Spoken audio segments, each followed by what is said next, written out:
أعوذ بالله من الشيطان الرجيم بسم الله الرحمن الرحيم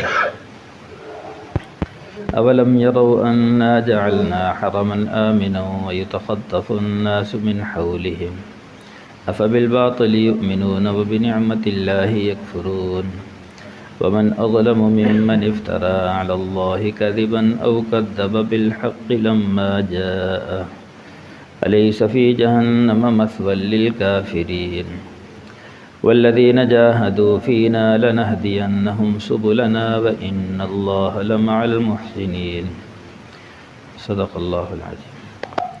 ان آیات کا لفظی ترجمہ ہے اولم یروا انا جعلنا حرما آمنا۔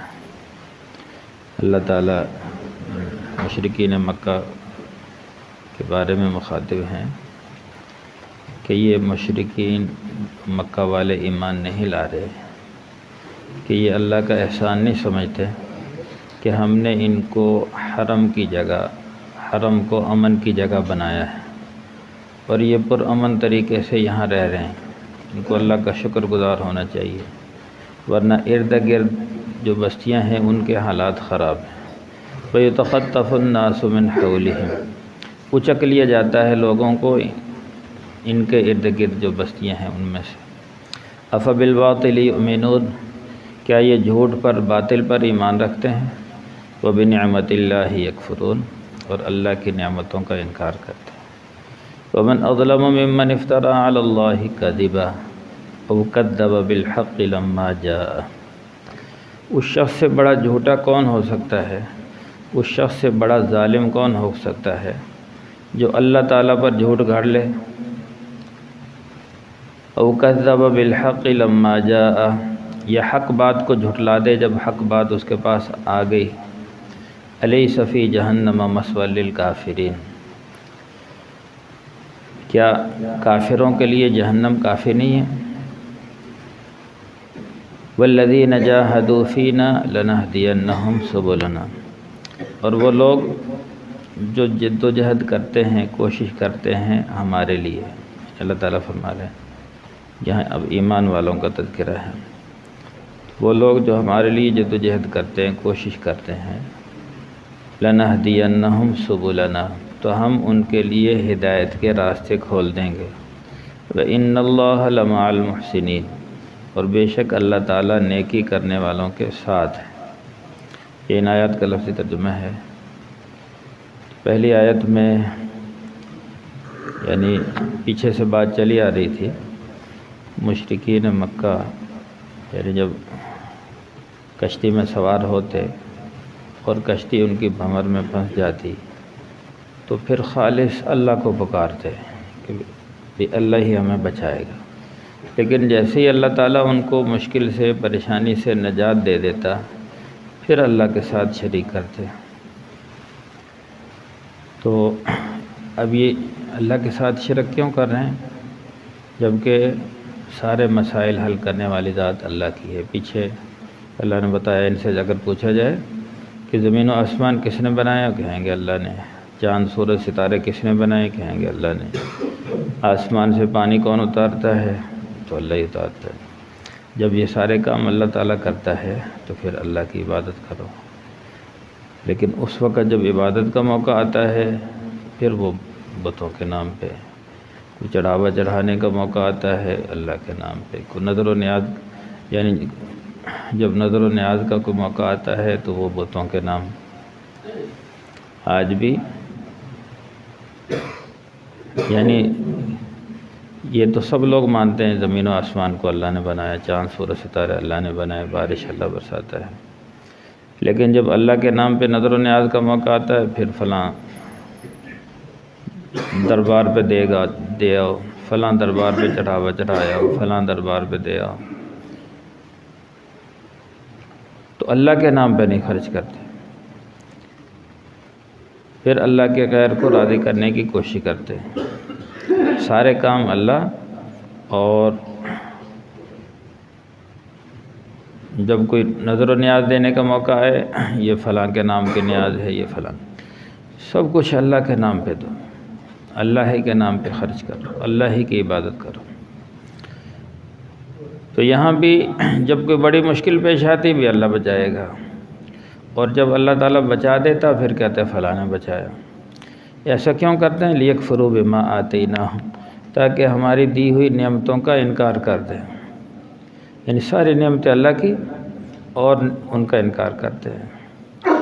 تو پھر اللہ نے فرمایا وَلِيَتَمَتَّعُوا، چاہیے کہ یہ چند دن نفع اٹھا لیں، فَسَوْفَ يَعْلَمُونَ، یعنی زندگی جتنے دن زندگی ہے ان کو ہم نفع اٹھانے کا موقع دیں گے، لیکن جب موت آئے گی تو پھر ہم ان کو پکڑیں گے، پھر ان کو پتہ چلے گا کرنے والی ذات کون تھی۔ پھر اللہ نے اپنا ایک احسان ان پر ذکر کیا، مکے والوں پر، یعنی اللہ کے ساتھ شرک کرتے تھے، تو اللہ نے فرمایا ہم ان پر کتنا احسان کر رہے ہیں اور یہ ہمارے ساتھ اوروں کو شریک ٹھہراتے ہیں۔ کیا یہ دیکھتے نہیں ہیں کہ ہم نے حرم کو امن کی جگہ بنایا؟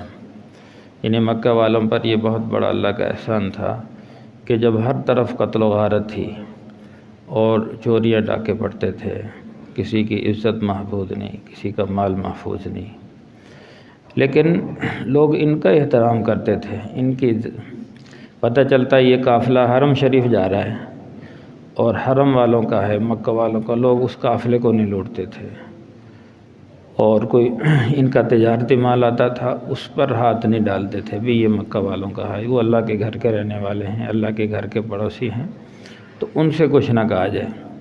تو یہ اس احسان کا اللہ نے ان کو احساس دلایا ہے کہ کیا دیکھتے نہیں ہیں کہ ہم نے حرم کو ان کے لیے امن کی جگہ بنایا، تو ان کو چاہیے تھا کہ اللہ کی عبادت کرتے، اللہ کو اپنا حاجت روا مشکل کشا سمجھتے، تو یہ پھر اللہ کے ساتھ شریک ٹھہراتے ہیں، جبکہ آس پاس کے حالات یہ ہیں وَيَتَخَطَّفُ النَّاسُ مِنْ حَوْلِهِمْ، کہ آس پاس جو بستیاں ہیں وہاں سے لوگوں کو اچک لیا جاتا ہے، اور وہاں بد امنی ہے، کسی کی عزت محفوظ نہیں، کسی کا مال محفوظ نہیں، تو ان کے ساتھ اللہ نے یہ احسان کیا۔ تو چاہیے تو یہ تھا کہ اللہ کے یعنی احسان مند ہوتے ہوئے اللہ کی عبادت کرتے، لیکن یہ کیا کر رہے ہیں؟ أَفَبِالْبَاطِلِ يُؤْمِنُونَ، کہ تم بتوں پر ایمان رکھتے ہو، وَبِنِعْمَةِ اللَّهِ يَكْفُرُونَ، اور اللہ کی نعمتوں کا انکار کرتے ہو۔ تو یہ اللہ نے ان سے مکے والوں سے شکوہ کیا۔ اگلی آیت میں وَمَنْ أَظْلَمُ مِمَّنِ افْتَرَىٰ عَلَى اللَّهِ كَذِبًا، تو مشرکین کہتے تھے معاذ اللہ حضور صلی اللہ علیہ وسلم سے، جیسے پیچھے بات گزری ہے کہ معاذ اللہ حضور صلی اللہ علیہ وسلم اس کتاب کو خود لکھ کر لے آئے ہیں، تو اس کے جواب میں فرمایا کہ اس سے بڑا ظالم کون ہو سکتا ہے جو اللہ پر جھوٹ گھڑ لے، کہ ایسا ہرگز نہیں ہے۔ یعنی حضور صلی اللہ علیہ وسلم نے اس کتاب کو، یعنی وہ کہتے تھے اپنی طرف سے لکھ کر لے آیا ہے اور کہتا ہے کہ یہ اللہ کی کتاب ہے، تو اللہ نے اس کے جواب میں فرمایا یہ تو بہت بڑا ظلم ہے کہ کوئی آدمی اپنی طرف سے کوئی بات لکھ لے اور کہے یہ اللہ نے نازل کی، اس سے بڑا ظالم کوئی نہیں ہو سکتا۔ دوسری بات، اس کی دوسری تفسیر یہ ہے، مشرکین یہ کہتے تھے کہ یہ بت پرستی کا حکم ہمیں اللہ ہی نے دیا ہے، کہ ہم یہ جو بتوں کی پوجا کرتے ہیں یہ اللہ ہی کا حکم ہے، اللہ کی منشا سے کرتے ہیں، تو یہ بات اپنی طرف سے کر لی اور نسبت کر دی اللہ کی طرف، تو اس کے جواب میں اللہ نے فرمایا اس سے بڑا ظلم کیا ہوگا کہ اللہ پر جھوٹ گھڑ لیا۔ اللہ شرک سے منع کر رہے ہیں اور یہ کہتے ہیں اللہ نے ہمیں شرک کا حکم دیا۔ کہتے تھے ما نعبدہم الا لیقربونا الی اللہ زلفیٰ، ہم ان کی پوجا اس لیے کرتے ہیں کہ یہ اللہ کے ہمیں قریب کر دیتے ہیں۔ تو اس چیز سے اللہ نے منع فرمایا کہ بھی اللہ تو تمہاری شہرت سے زیادہ قریب ہے، ان بتوں کی پوجا کر کے تم اللہ کے قریب نہیں ہو سکتے، بلکہ اللہ سے دور ہو رہے، بت پرستی کر کے اللہ کے ساتھ اوروں کو شریک ٹھہرا کر اللہ کا قرب حاصل نہیں ہو سکتا، بلکہ اللہ سے بعد اور دوری حاصل ہو سکتی ہے۔ تو اس لیے فرمایا کہ یہ اللہ پر جھوٹ گھڑ رہے ہیں، اور جو اللہ تعالیٰ پر جھوٹ گھڑ لے اس سے بڑا ظالم کوئی نہیں۔ اور دوسری بات فرمائی کہ جب حق بات آ جائے اور پھر اس کو جھٹلاتے اس سے بڑا ظالم بھی کوئی نہیں۔ یعنی انہوں نے اپنی طرف سے باتیں گھڑی ہوئی تھیں، پھر اللہ نے حق بات ان کے پاس بھیج دی اور ان کے جھوٹ کا پول کھول دیا کہ بھی یہ بت پرستی سے اللہ نے منع کیا ہے اور یہ کہتے ہیں بت پرستی کا اللہ نے حکم دیا ہے۔ تو اب حق بات ان کے پاس آ گئی، اب حق کا انکار کرنا یہ بھی بہت بڑا ظلم ہے۔ تو جو حق بات کو انکار کر دے یا اللہ پر جھوٹ گھڑ لے وہ شخص کافر ہے۔ الیس فی جہنم مثوی للکافرین، کیا کافروں کا ٹھکانہ جہنم نہیں ہے؟ اللہ تعالیٰ یہ سوالیہ انداز میں الیس فی جہنم مثوی للکافرین، کہ کافروں کا ٹھکانہ جہنم نہیں ہے، کہ اگر یہ اپنی اسی طرح کفر اور شرک پر ڈٹے رہے اور اللہ پر جھوٹ گھڑتے رہے تو ان کا ٹھکانہ جہنم ہے۔ آخری آیت میں فرمایا والذین جاہدوا فینا لنہدینہم سبلنا، جو ہمارے لیے جد و جہد کرے گا، کوشش کرے گا، قربانی دے گا، تو اللہ تعالیٰ فرما رہے ہیں ہم اس کے لیے ہدایت کے راستے کھول دیں گے۔ جیسے میں نے پہلے کئی دفعہ عرض کی، ہدایت کے لیے 3 شرطیں ہیں۔ سب سے پہلے ہدایت کی طلب ہو، جس کے دل میں طلب ہوتی ہے اللہ اس کو ضرور ہدایت دے دیتے ہیں۔ دوسرا، ہدایت کے لیے اللہ سے مانگنا، ظاہر ہے جس کو طلب ہوگی وہی اللہ سے مانگے گا۔ اب سورہ فاتحہ ہر نماز کی ہر رکعت میں پڑھی جاتی ہے۔ اللہ تعالیٰ نے جتنی بھی پہلی کتابیں نازل کی ان سب کا خلاصہ قرآن پاک ہے، اور حدیث میں آتا ہے قرآن پاک کا خلاصہ سورہ فاتحہ ہے۔ اب سورہ فاتحہ میں کیا ہے؟ اللہ سے ہدایت مانگی جاتی، اس لیے اس سورت کو ام الکتاب کہا گیا، اور ہر نماز کی ہر رکعت میں پڑھی جاتی ہے۔ اور فرمایا لا صلاۃ لمن لم یقرأ بفاتحۃ الکتاب، جو سورہ فاتحہ نہ پڑھے اس کی نماز ہی نہیں ہوتی۔ ہاں اگر امام کے پیچھے ہے تو امام نے پڑھ لی تو سب کی طرف سے ادا ہوگی، اگر امام نے بھی نہ پڑھی، مقتدیوں نے بھی سورہ فاتحہ نہ پڑھی، نماز نہیں ہوگی۔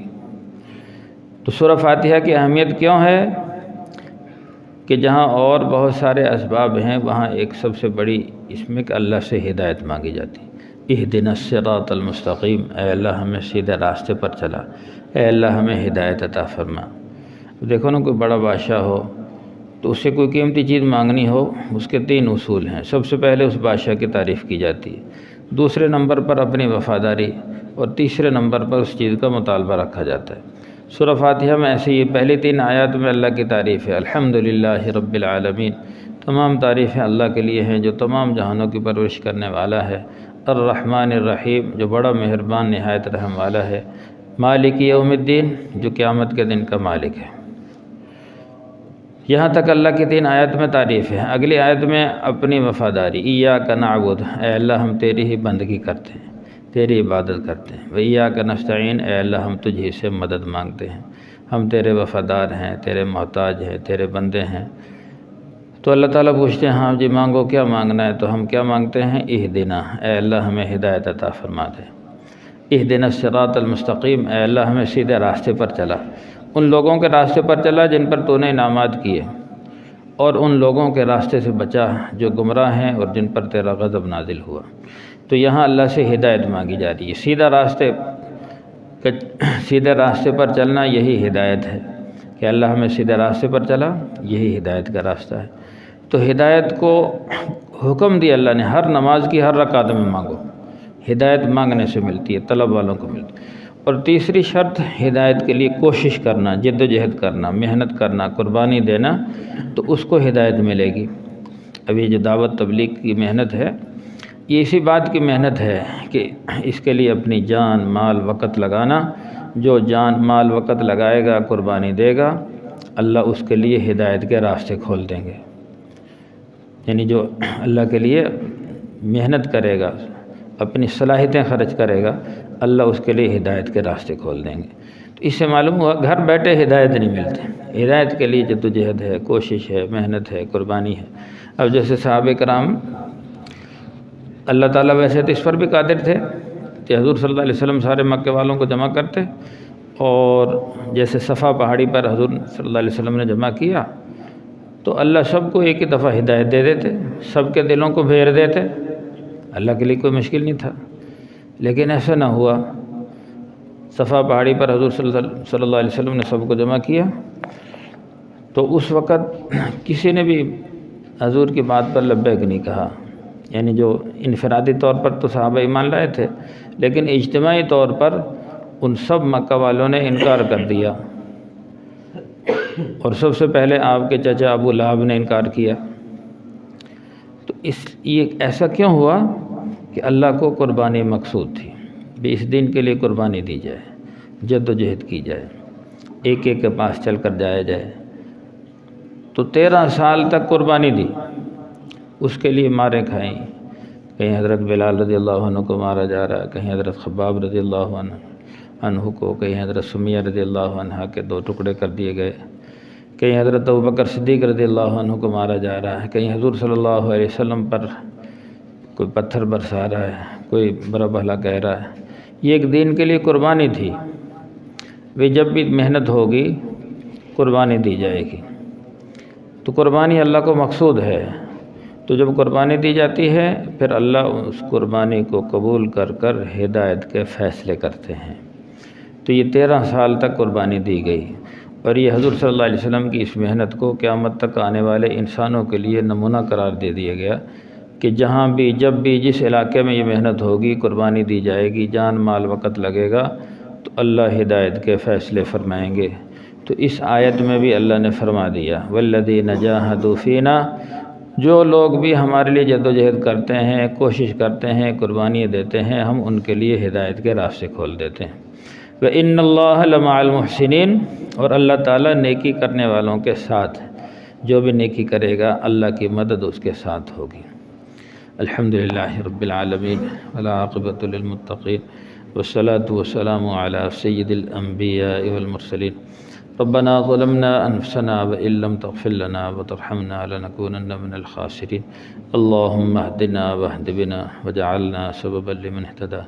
اللهم اهدنا الصراط المستقيم، اللهم اهد الناس والجان جميعا۔